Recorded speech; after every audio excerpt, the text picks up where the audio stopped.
obviously a close one tonight. Ended up on the wrong side of it. Just what did you see out there tonight? Well, I mean, first and foremost, it was an unbelievable college baseball game. I knew it was a regional type of competition. I thought the whole night, them, us, you got to give them credit. They did enough to win, and I thought we played good. We played solid. We just didn't come out on the right end of it. I thought the effort and the intent and everything that we did was awesome. Just didn't do enough out of the bullpen late in the game and just too many free passes.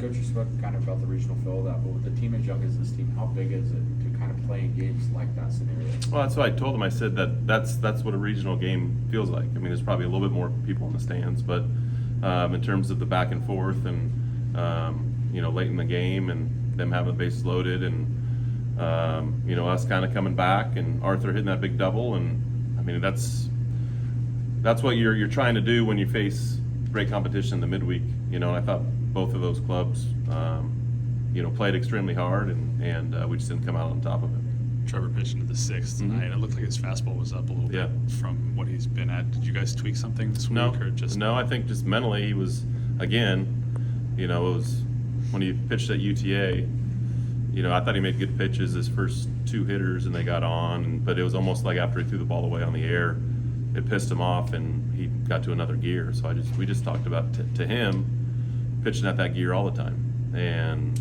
he came out of the chute, was awesome, gave us a great opportunity, did a really, really good job, and pitched into the sixth inning, I believe, and was really good. Jack, you already mentioned his at bat late in the game. How big has he been off the bench for you guys? Huge. There's very rarely do you have a guy, a lot of times those guys that come off the bench, it's a skill, it's an art, to sit around for a while and then all of a sudden get your name called and be ready to hit, and that's what he's done. I mean, he was facing 95 from a lefty with a breaking ball and a slider, and did a really good job laying off a couple pitches, extending the inning, extending the at-bat, and then finally got a pitch that he could do something with, and you can't say enough about him being prepared for that moment. That's what good guys that pinch hit do. I mean, they like I said, they sit around for a long time, and then they need to be ready to get locked in and hit within a blink of a notice. So really good sign. Noah Franco with the leaping grab and right fielder and run today. What have you been seeing from him development-wise? Well, I mean, it's just I even thought he took good swings in the 9th or the 10th and didn't have anything to show for it, but he's you've seen it all year. It's he doesn't get cheated for sure, and being out in right field, he's gotten more and more comfortable and made a great leaping play on that. Trigger came out on Sunday, didn't see him tonight. Everything all right with him? Just a little. He just got dinged up. He got a little foul ball off his hand, so he's fine.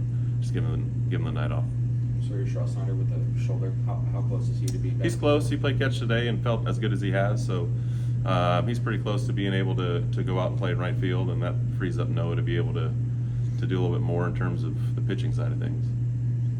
Another incident at first base tonight. What was your conversation with the umpire? Well, it's the same guy that knocked out Colton Griffin for 3 weeks when he threw an elbow, and so there's he did it one time, okay, they didn't do anything about it, and they did it another time, and there's no room for that in our game, and their coaches acknowledge that as well, and it's just something that shouldn't happen, and the umpires did a good job of going and looking at it and making the right call. When a moment like that happens, do you kind of let it fire up the guys? Sure. Or do you just kind of let them talk it out between themselves? Yeah, absolutely. You don't want to tamper any, it's not bad animosity. It's just they're sticking up for their teammate. And, sometimes in baseball that happens. And there's always, barking back and forth. And our guys were definitely, after what happened at DBU and now tonight, they're just sticking up for their teammates. You talked about the regional atmosphere. As with it warming up, the crowds have been getting bigger and bigger. What do you think of the fans tonight? Well, I mean, it helps when you play good. People like to come out and watch good baseball, and so it's been. The students were great tonight, and I thought there was a really good crowd, and just love to have more of it next time we get in front of them again and be loud, because they make a difference. I mean, I remember coming here in 2011.